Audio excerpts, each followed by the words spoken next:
বলে ঘুরে বেড়াচ্ছেন। আর ওদিকে বৈশিষ্ট্য মুনি, ওদিকে বৈশিষ্ট্য মুনি তার নিজ পুষ্প উদ্যানে প্রাত ভ্রমণ করার পর নিজ আশ্রমের দিকে আগমন করছে।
তার নিজ আশ্রমে আসন গ্রহণ করেছিল। আর ওদিকে রাজা যজাতি ছুটে চলেছেন তার গুরুদেবের চরণ দর্শন করার জন্য।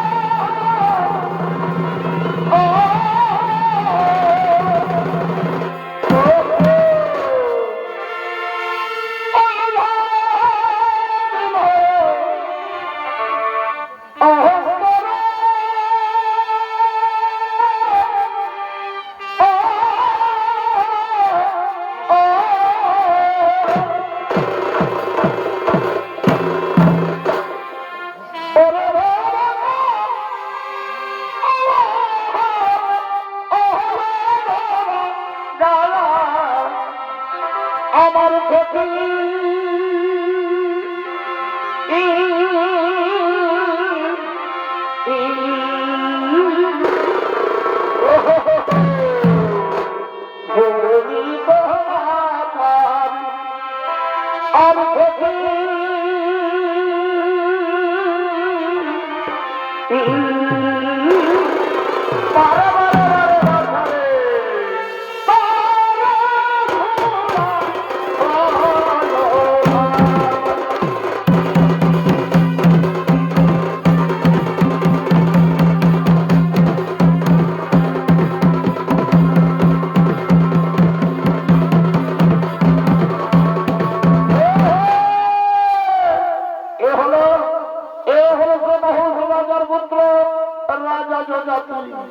তাই তো শুনে এই জন্য রাজার ফোন করিয়ে আপনাদের আলোক ফাঁসিতে রঙ্গমঞ্চে অভিনয় করে দেখাবেন। এই হলো আপনাদের আমাদের সমাজে সুপরিচিত সুনাম ধন্য উদীয়মান তরুণ নৃত্যশিল্পী কাশীনাথ শহীদ।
পোছা যায় আরে দিলে ভোলা যায় ভালোবাসা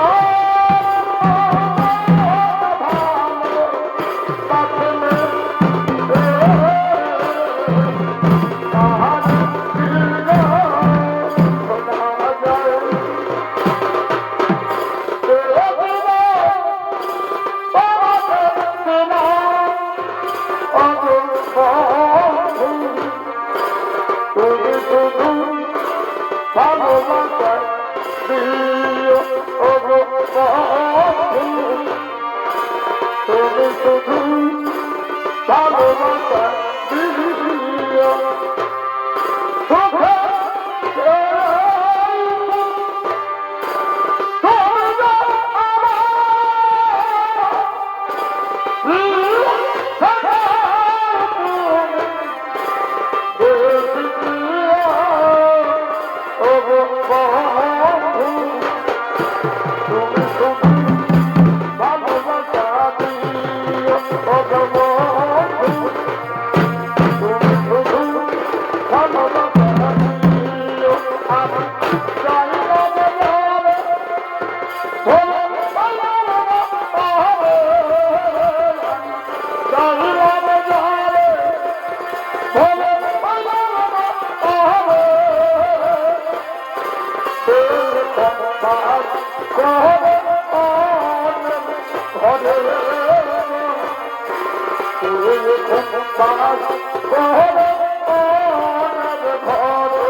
আমার কথা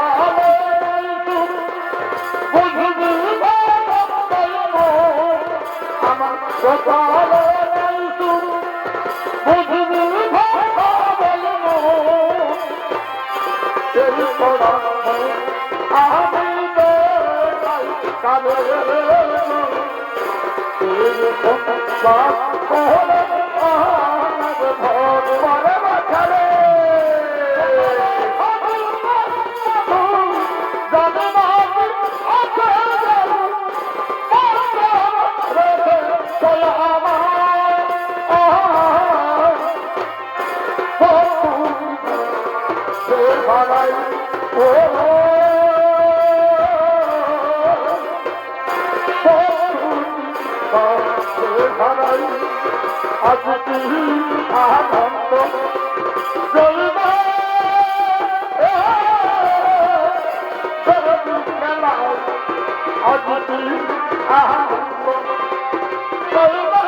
সন্তানকে এনে দিতে হবে ওই চোখ কুন্ডিরা। কোথায় পাবো আমি সেই ব্রাহ্মণ সন্তান? কে দেবে আমায় সেই ব্রাহ্মণ সন্তান? একটা কথা কি জানো বাবা, ভিখারি অর্থ করে অর্থের বহে সব কিছু ভুলে যায়, এমনকি সে নিজের আপনজনও চিনে না। তার একমাত্র উপায় হলো রত্ন পরিপূর্ণ স্বর্ণ অলঙ্কার মণিমুক্তা সাজিয়ে তুমি এক্ষুনি পাঠিয়ে দাও দেশ দেশান্তরে। সারা দেশে তন্ন তন্ন করে খুঁজে বার করবে সেই ব্রাহ্মণ সন্তান, আর ক্রয় করে নিয়ে আসবে ওই অর্থের বিনিময়ে।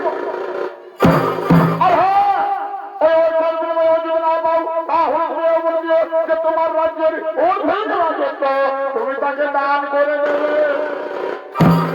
ঠিক আছে গুরুদেব, ঠিক আছে, আপনার কথা মতো আমি তাই করবো। আপনি আমায় কৃপা করে আশীর্বাদ করুন গুরুদেব, আপনি আমায় আশীর্বাদ করুন। আমি যেন ব্রাহ্মণ সন্তান খুঁজে আনতে পারি।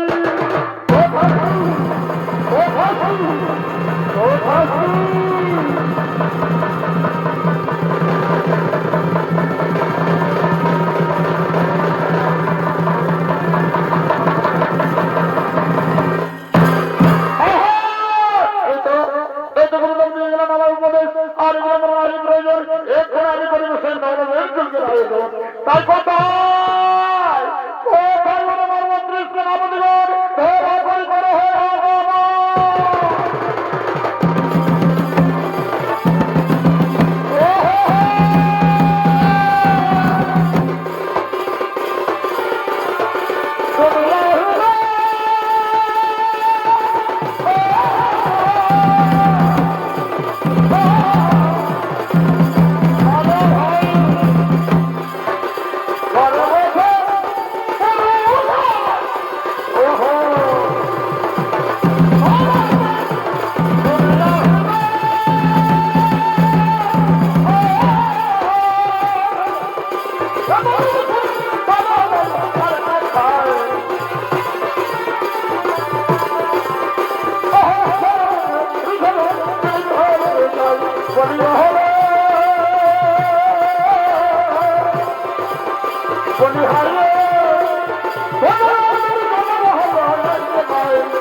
সারা দেশে তন্ন তন্ন করে খুঁজে বার করবে সেই অষ্টম ব্রাহ্মণ সন্তান, সুন্দর বালক, গৌরবর্ণ, হরিভক্ত, সেই সন্তানকে তোমরা এই অর্থের বিনিময়ে ক্রয় করে নিয়ে আসবে।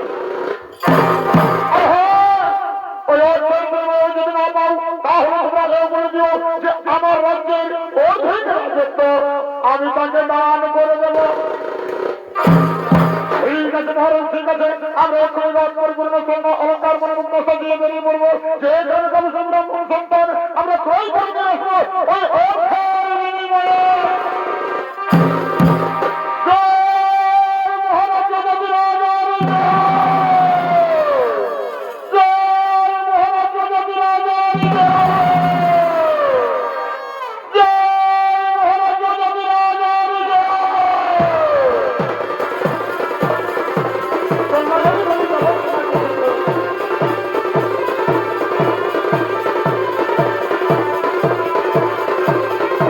Oh,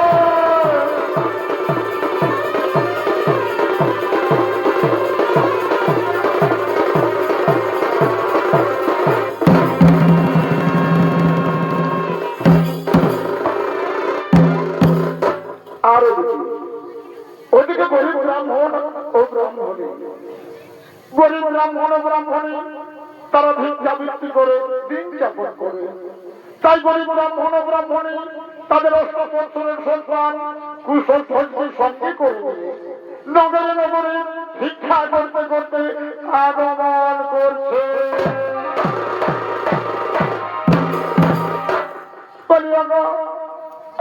আমার মামারা বলি, ও দাদা ভাইয়েরা, আমাদের দুটো ভিক্ষে দাও। এই যে দেখতে পাচ্ছ, আজ আমরা সকাল থেকে লোকের দাঁড়ে দাঁড়ে ভিক্ষা করছি। আজ আমরা সারাদিন ভিক্ষা করে কিছুই পাইনি গো বাবুরা। তাই তো আমাদের অষ্টম বছরের সন্তান কুশল আমরা তার মুখে অন্য তুলে দিতে পারি। সে আর ক্ষুধার জ্বালা সহ্য করতে না পেরে ক্ষুধায় ছটফট করছে। তাই বলি, ও বাবুরা, আমার মা বোনেরা, আমাদের অবলা সন্তানের মুখে আমাদের কিছু ভিক্ষে দাও না গো বাবুরা। এই গরিব ব্রাহ্মণ ব্রাহ্মণীকে দুটো ভিক্ষা দাও।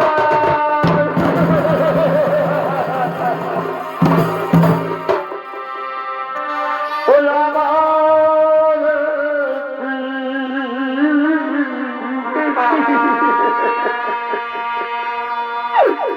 ভিক্ষা দাও গো বাবু, ভিক্ষা দাও আমার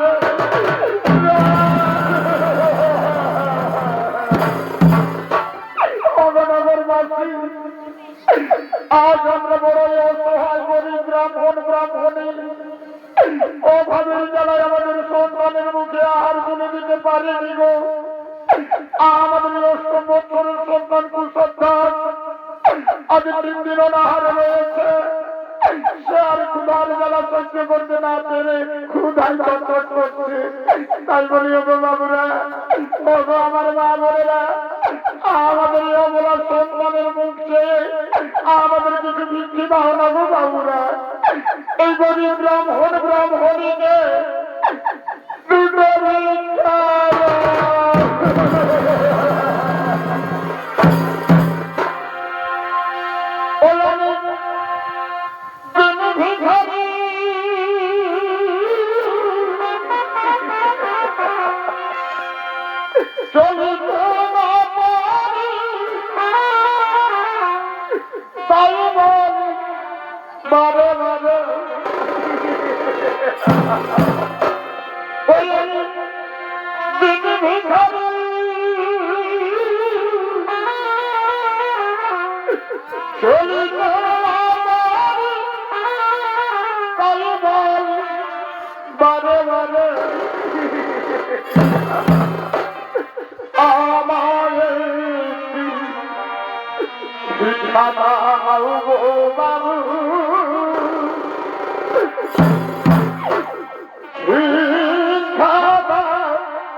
ও কথা বলিস না বাবা, তোর চোখে জল দেখলে আমি আর স্থির থাকতে পারি না রে খোকা।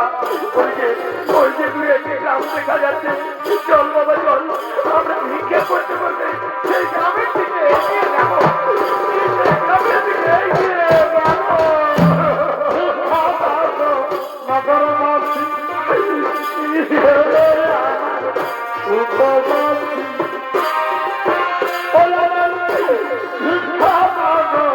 নগরবাসী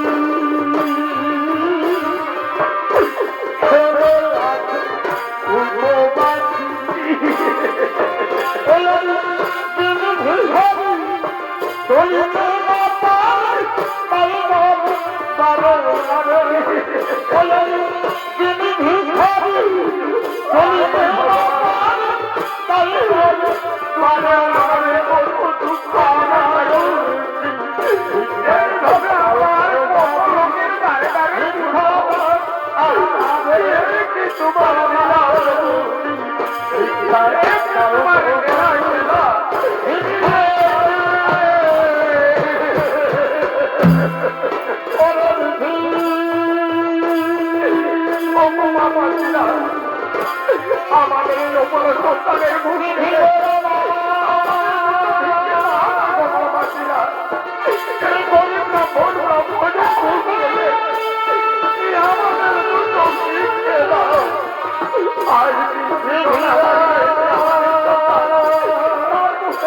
তুলে দিতে পারেনি গো,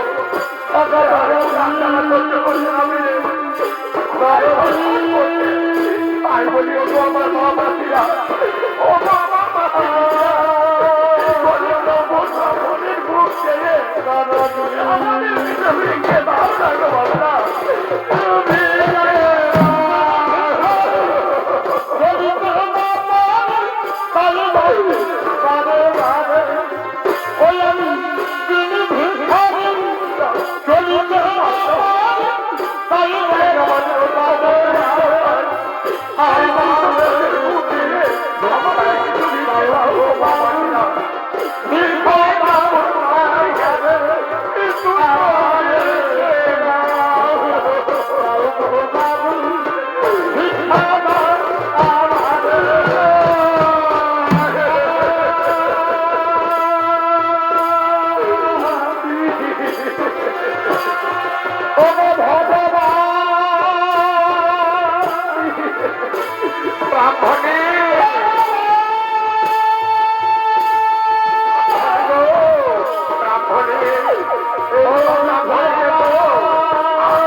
বাবু আমাদের কিছু ভিক্ষে দিন। এই যে দেখতে পাচ্ছেন আজ আমরা সকাল থেকে লোকের বাড়ি বাড়ি ভিক্ষা করছি, আজ আমরা সারাদিন ভিক্ষা করে কিছু পাইনি গো বাবু। আমাদের সঙ্গে রয়েছে অষ্টবৎসরের ব্রাহ্মণ সন্তান কুশধ্ব, অনাহারে রয়েছে, সে আর ক্ষুধার জ্বালা সহ্য করতে না পেরে ক্ষুধায় ছটফট করছে। তাই বলি অপু বাবু আমাদের এই অবলা সন্তানের মুখে আমাদের কিছু ভিক্ষে দিন গো বাবু। এই গরিব ব্রাহ্মণকে দুটো ভিক্ষা দিন।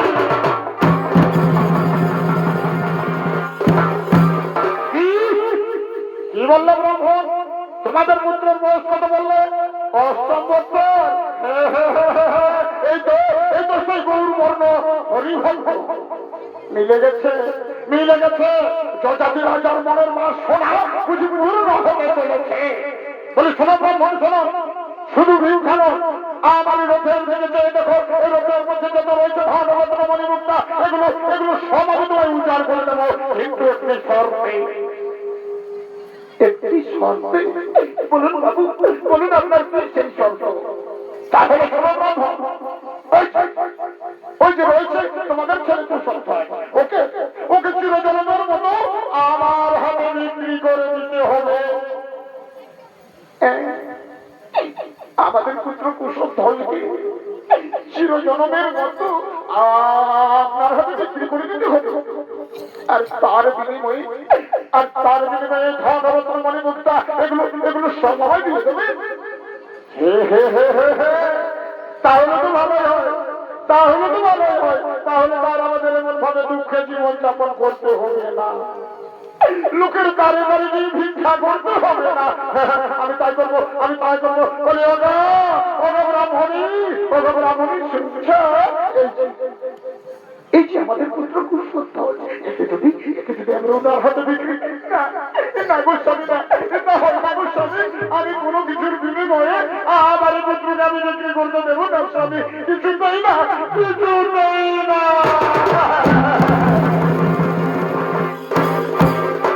শোনো গো ব্রাহ্মণী শোনো, এই যে আমাদের পুত্র কুশধ্ব, একে যদি আমরা ওনার হাতে বিক্রি করে দিই, তাহলে আমাদের কোনো দুঃখ জ্বালা থাকবে না গো, সকল দুঃখ জ্বালা দূর হয়ে যাবে।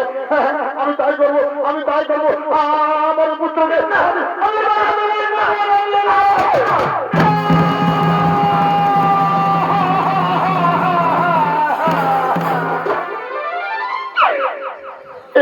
তুমি কি করলে স্বামী?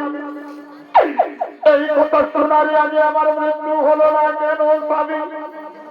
এই কথা শোনারে আগে আমার মৃত্যু হলো না।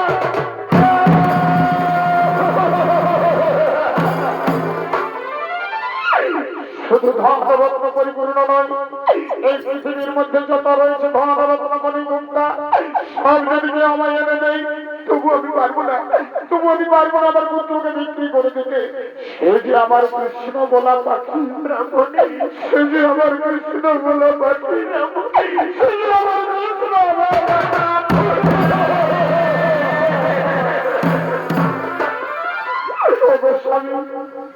সারাদিন না খেয়ে অনাহারে থাকলেও আমার যে কোনো দুঃখ থাকে না গো। ওই প্রিয় পুত্রের মুখে একবার হরিনাম শ্রবণ করলে আমার যে সব দুঃখ জ্বালা দূরে সরে যায় গো স্বামী। স্বামীরা আমার প্রিয় পুত্রকে আমি কিছুতে বিক্রি করতে দেবো না স্বামী, কিছুতেই না।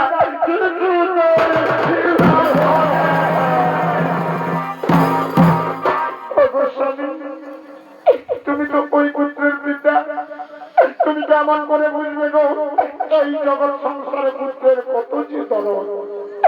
এই জগৎ সংসারে যে মায়ের পুত্র নেই সেই মা কাঁদে পুত্রের জন্য, আর যে মায়ের কোলের সন্তান তার কোল থেকে হারিয়ে যায় সেই মা জানে সন্তান হারার জ্বালা।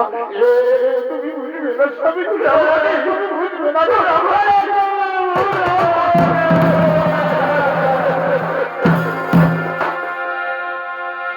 এই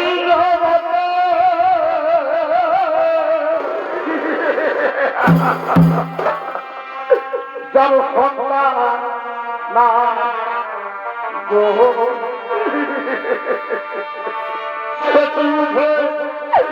সন্তানের জ্বালা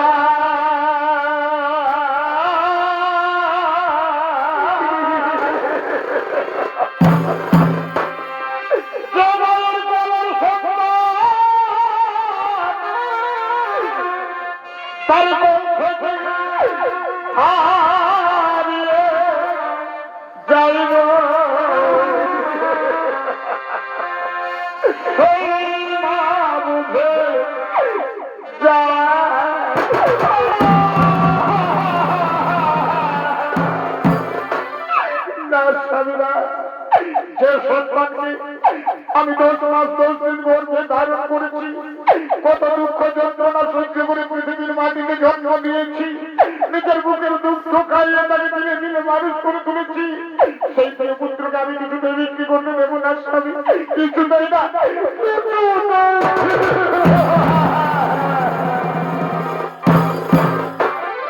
বাবা বাবা গো, তুমি আমায় বিক্রি করে দিয়েছো বাবা। হে গো বাবা, আমি তো তোমার কোলে বসে তোমাকে কোনোদিন সুখ দিতে পারিনি গো বাবা। আমি তো তোমার কোলে বসে তোমাকে কোনোদিন শান্তি দিতে পারিনি। ও গো বাবা, যজ্ঞের আগুনে আমার সুন্দর দেহটা পুরো ছাই হয়ে যায়, তবু আমার কোনো দুঃখ নেই গো বাবা। তবু তো তোমাদের এমন ভাবে দুঃখে জীবন যাপন করতে হবে না, লোকের বাড়ি বাড়ি গিয়ে ভিক্ষা করতে হবে না, বলতে হবে না ও গো মা মাতৃরা, ও গো দাদা ভাইরা, আমাদের দুটো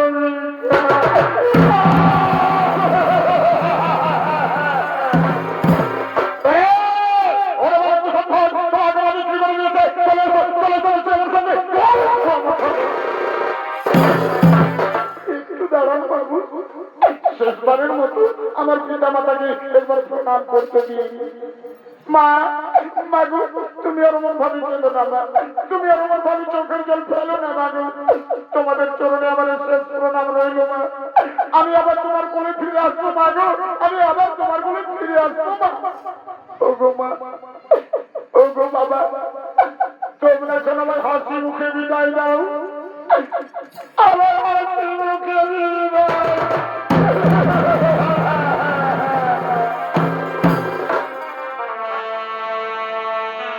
তোমার বিদায় দাও মা, ফিরে আসি।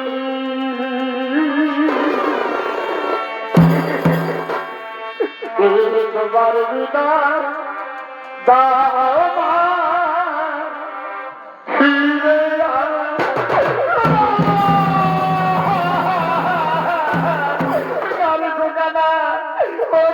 বলিস না বাবা, এই ও ভাই মায়ের কোন শুননা করে তুই কোথায় চলে যাবি রে খোকা?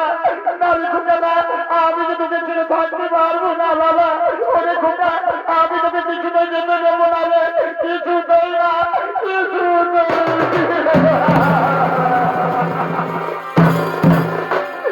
হাসি মুখে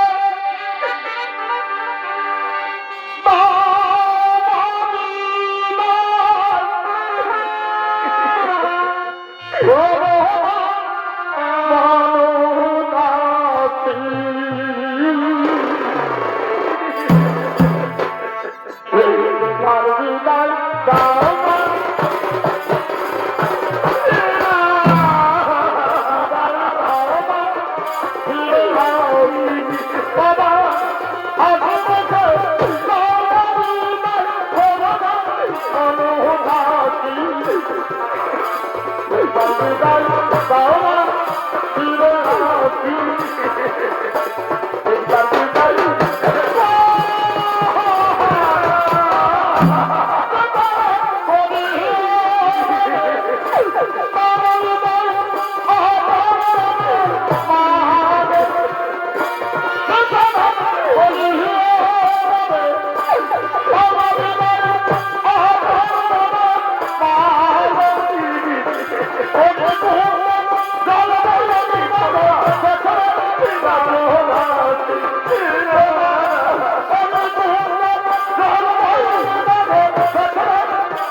কোথায় রেখেছে সেই অষ্টম ছেলে ব্রাহ্মণ সন্তান? অতি শীঘ্র নিয়ে এসো, আমি এক্ষুনি দেখি আরো বুঝতে দেব। ঠিক আছে মহারাজ, ঠিক আছে, আমরা এক্ষুনি নিয়ে আসি সেই অষ্টম ছেলের ব্রাহ্মণ সন্তান।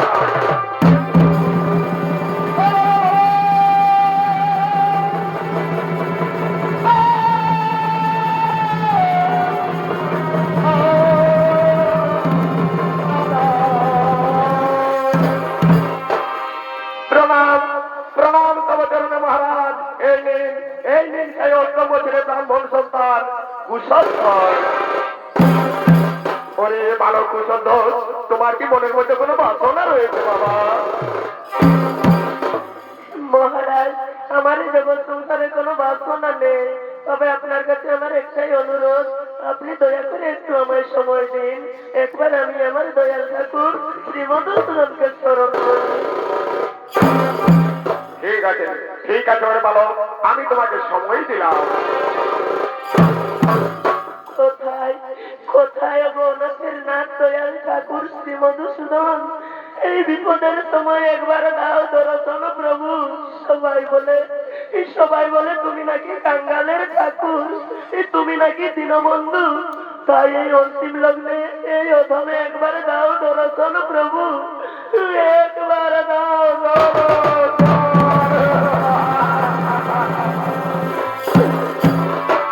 ও ঠাকুর,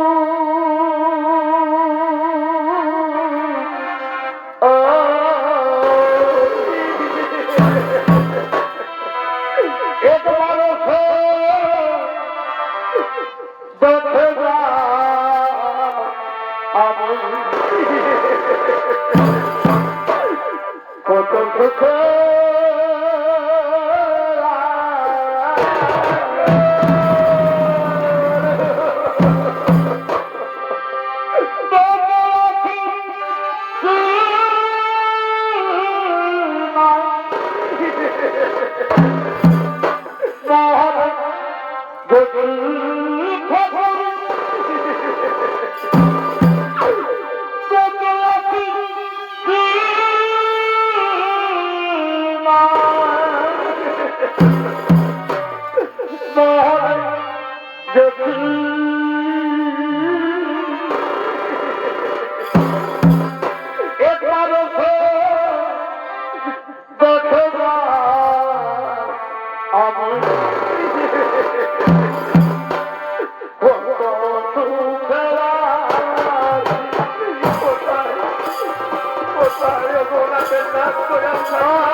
আমার সারা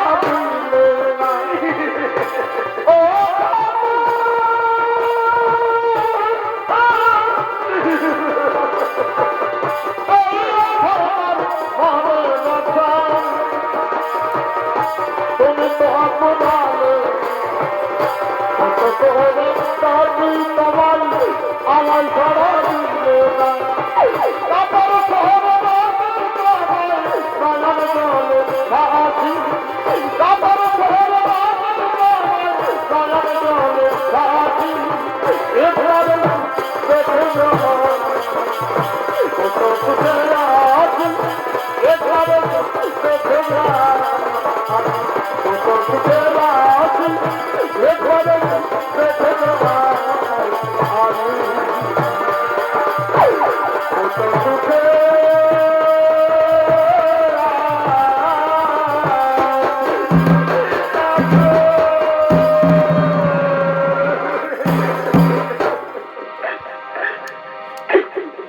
মহারাজ, আমি এই যজ্ঞের আহুতি, আমায় এই যজ্ঞে আহুতি দিন, আর আপনারা বিলম্ব করবেন না, আমার আর বলবার কিছু নেই। তাহলে এসো বলো, আমি তোমার এই যজ্ঞে আহুতি দিয়ে আমার পিতাকে সেই অভিশাপ থেকে করিব উদ্ধার।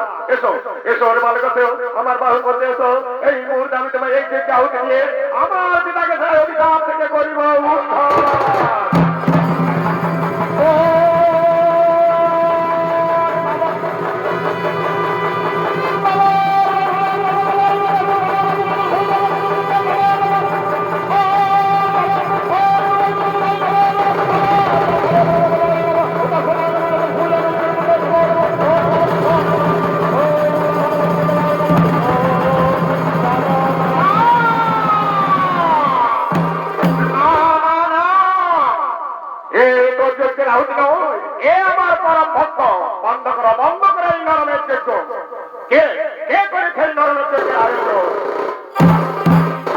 আমায় ক্ষমা করবেন প্রভু, আমি করেছিলাম এই নরমের যজ্ঞের আয়োজন। আপনি কৃপা করে আমার পিতাকে ওই অভিশাপ থেকে উদ্ধার করুন প্রভু, ওই অভিশাপ থেকে উদ্ধার করুন। ঠিক আছে রাজা গজপতি, আমি তোমার পিতাকে ওই অভিশাপ থেকে উদ্ধার করলাম।